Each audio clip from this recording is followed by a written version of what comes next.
ሻሎም ቅዱሳን የተወደዳችሁ የመጽሐፍ ቅዱስ ንባብ ቤተሰቦቻችን ይሄ መጽሐፍ ቅዱስ ንባብ ጉዟችን ነው። መስከረም 1 ቀን ዘፍጥረት 1 ብለን የጀመርነው እስከ ጳጉሜ 5 ራዕይ 22 ድረስ እየተጓዝን ዛሬ 119ኛ ቀናችን ላይ ደርሰናል። በዚህ በ119ኛ ቀናችን ደግሞ የምንጀምረው አዲስ መጽሐፍ ነው። ሁለተኛ ዜና ከምዕራፍ 1 እስከ 3 ድረስ ያለውን እናነባለን። አብረን እናንብብ። በጌታ በኢየሱስ ስም አነባለሁ። ሁለተኛ ዜና ምዕራፍ 1። የዳዊት ልጅ ሰሎሞንም በመንግስቱ በረታ፣ አምላኩም እግዚአብሔር ከእርሱ ጋር ነበረ፣ እጅግም አገነነው። ሰሎሞንም ለእስራኤል ሁሉ ለሻለቆች፣ ለመቶ አለቆች፣ ለፈራጆችም በእስራኤልም ሁሉ ዘንድ ለነበሩ መሳፍንት ሁሉ ለአባቶች ቤቶች አለቆች ተናገረ። ሰሎሞንም ከእርሱም ጋር ጉባኤው ሁሉ የእግዚአብሔር ባሪያ ሙሴ በምድረ በዳ የሰራው የእግዚአብሔር መገናኛ ድንኳን በዚያ ነበረና በገባዖን ወዳለው የኮረብታው መስገጃ ሄዱ። ለእግዚአብሔር ታቦት ግን ዳዊት በኢየሩሳሌም ድንኳን ተክሎለት ነበርና ዳዊት ከቂርያትራይም ወዳዘጋጀለት ስፍራ አምጥቶት ነበረ። የሆርም ልጅ የኡሪ ልጅ ባስልኤል የሰራው የናስ መሰዊያ በዚያ በእግዚአብሔር ማደሪያ ፊት ነበረ። ሰሎሞንም ጉባኤውም ይህን ይፈልጉት ነበር። ሰሎሞንም በእግዚአብሔር ፊት በመገናኛው ድንኳን አጠገብ ወዳለው ወደ ናሱ መሰዊያ መጣ። በዚያም 1000 የሚቃጠል መስዋዕት አቀረበ። በዚያም ሌሊት እግዚአብሔር ምን እንድሰጥህ ለምነኝ ሲል ለሰሎሞን ተገለጠ። ሰሎሞንም እግዚአብሔርን አለው፣ ከአባቴ ከዳዊት ጋር ታላቅ ምሕረት አድርገሃል፣ በእርሱም ፈንታ አንግሰኸኛል። አሁንም አቤቱ አምላክ ሆይ ቁጥሩ እንደ ምድር ትቢያ በሆነው በብዙ ሕዝብ ላይ አንግሰኸኛልና ለአባቴ ለዳዊት የሰጠኸው ተስፋ ይጽና። አሁንም በዚህ ሕዝብ ፊት እወጣና አገባ ዘንድ ጥበብንና እውቀትን ስጠኝ። ይህን በሚያህል በዚህ በታላቅ ሕዝብ ላይ ይፈርድ ዘንድ የሚችል የለምና። እግዚአብሔርም ሰሎሞንን ይህ በልብህ ነበረና ባለጠግነትንና ሀብትን ክብርንና የጠላቶችህን ነፍስ ረጅምም ዕድሜ አልለመንክምና፣ ነገር ግን ባነገስኩ በሕዝቤ ላይ ለመፍረድ ትችል ዘንድ ጥበብንና እውቀትን ለራስህ ለምነሃልና ጥበብንና እውቀትን ሰጥቼሃለሁ።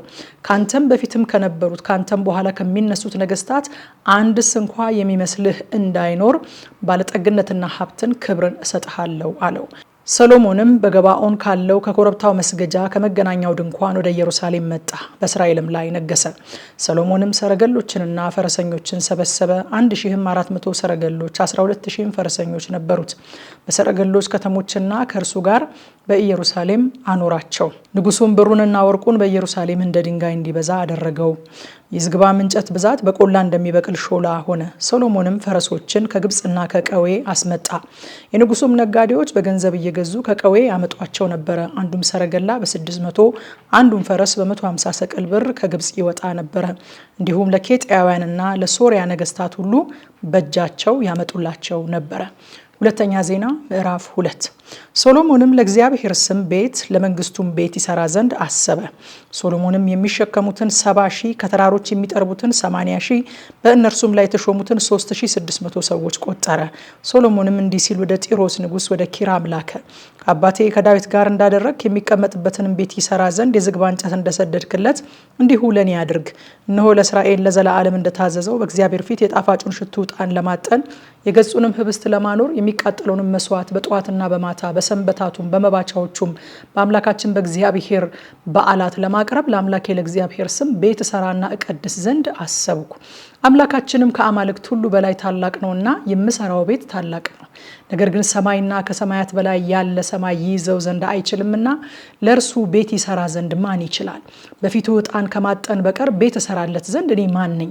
አሁንም አባቴ ዳዊት ካዘጋጃቸው በእኔ ዘንድ በይሁዳና በኢየሩሳሌም ካሉት ብልሃተኞች ጋር የሚሆን ወርቁንና ብሩን፣ ናሱንም፣ ብረቱንም፣ ሐምራዊውንም፣ ቀዩንም፣ ሰማያዊውንም ግምጃ የሚሰራ ቅርጽንም የሚያውቅ ብልሃተኛ ሰው ላክልኝ።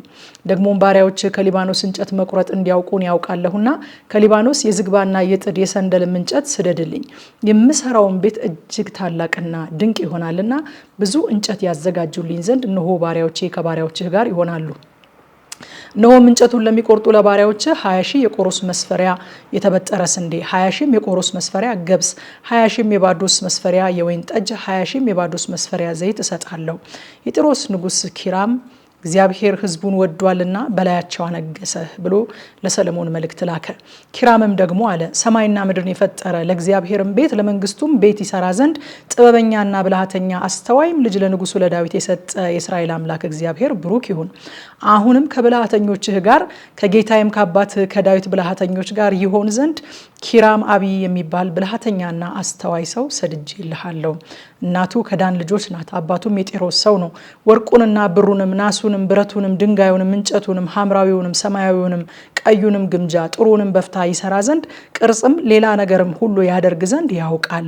አሁንም ጌታ የተናገረውን ስንዴውንና ገብሱን ዘይቱንና የወይን ጠጁን ወደ ባሪያዎቹ ይስደድ።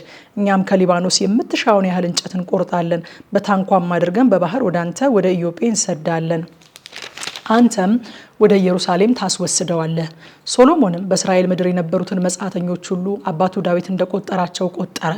153600 ተገኙ። ከነርሱም የሚሸከሙትን 70,000፣ በተራሮችም ላይ የሚጠርቡትን 80,000፣ በሕዝቡም ስራ ላይ የተሾሙትን 3600 አደረገ። ሁለተኛ ዜና ምዕራፍ 3። ሶሎሞንም እግዚአብሔር ለአባቱ ለዳዊት በተገለጠበት በሞሪያ ተራራ ዳዊት ባዘጋጀው ስፍራ በኢያቡሳዊው በኦርና አውድማ በኢየሩሳሌም የእግዚአብሔርን ቤት መስራት ጀመረ። በነገሰም በአራተኛው ዓመት በሁለተኛው ወር መስራት ጀመረ። ሶሎሞንም የእግዚአብሔርን ቤት ይሰራ ዘንድ የጣለው መሰረት ይህ ነው። ርዝመቱም በዱሮ ስፍር 60 ክንድ ወርዱም 20 ክንድ ነበረ። በቤቱም ፊት የነበረው ወለል ርዝመቱ እንደ ቤቱ ወርድ 20 ክንድ ቁመቱም 120 ክንድ ነበረ። ውስጡንም በጥሩ ወርቅ ለበጠው። ታላቁንም ቤት በጥድ እንጨት ከደነው፣ በጥሩም ወርቅ ለበጠው። የዘንባባና የሰንሰለት አምሳል ቀረጸበት። ቤቱንም በዕንቁ አስጌጠው። ወርቁም የፈርዋይም ወርቅ ነበረ። ቤቱንም ሰረገሎቹንም መድረኮቹንም ግንቦቹንም ደጆቹንም በወርቅ ለበጠ። በግንቦቹም ላይ ኪሩቤልን ቀረጸ። ቅድስተ ቅዱሳኑንም ሰራ። ርዝመቱም እንደ ቤቱ ወርድ 20 ክንድ ወርዱም 20 ክንድ 600 መክሊት በሚያህል ጥሩ ወርቅ ለበጠው። የምስማሮቹም ሚዛን 50 ሰቅል ወርቅ ነበረ። የደርቡንም ጓዳዎች በወርቅ ለበጠ። በቅድስተ ቅዱሳንም ውስጥ ከእንጨት ስራ 2 ኪሩቤልን ሰራ፣ በወርቅም ለበጣቸው። የኪሩቤልም ክንፎች 20 ክንድ ሙሉ ተዘርግተው ነበረ። የአንዱ ኪሩብ ክንፍ 5 ክንድ ነበረ። የቤቱንም ግንብ ይነካ ነበረ። ሁለተኛውም ክንፍ 5 ክንድ ነበረ። የሁለተኛውንም ኪሩብ ክንፍ ይነካ ነበረ። የሁለተኛውም ኪሩብ ክንፍ 5 ክንድ ነበረ። የቤቱንም ግንብ ይነካ ነበረ። ሁለተኛውም ክንፍ 5 ክንድ ነበረ። የሌላውን ኪሩብ ክንፍ ይነካ ነበረ። የእነዚህም ኪሩቤል ክንፎች 20 ክንድ ሙሉ ተዘርግተው ነበረ። በእግራቸውም ቆመው ነበረ። ፊቶቻቸውም ወደ ቤቱ ይመለከቱ ነበረ። ከሰማያዊው ከሐምራዊውም ከቀዩም ሐር ከጥሩም በፍታ መጋረጃውን ሰራ። ኪሩቤልንም ጠለፈበት። በቤቱም ፊት ቁመታቸው 35 ክንድ የነበረውን 2 አምዶች ሰራ። በእያንዳንዳቸውም ላይ የነበረው ጉላት 5 ክንድ ነበረ። እንደ ድሪ ያሉ ሰንሰለቶችን ሰርቶ በአዕማዱ ራስ ላይ አደረጋቸው። 100 ሮማኖች ሰርቶ በሰንሰለቱ ላይ አደረጋቸው። አዕማዶቹንም አንደኛውን በቀኝ ሁለተኛውን በግራ በመቅደሱ ፊት አቆማቸው። በቀኝም የነበረውን ስም ያቁም፣ በግራ የነበረውን ስም በለዝ ብሎ ጠራቸው ይላል። የዛሬ ንባባችን ይሄ ነበረ። ከምሽቱ 3 ሰዓት ላይ በኢትዮጵያ ሰዓት አቆጣጠር በቲክቶክ እና በቴሌግራም የቀጥታ ስርጭት ይህንኑ ክፍል በጥልቀት ስለምናጠና ኑና አብረን እናጥና። ጸጋ ይብዛላችሁ።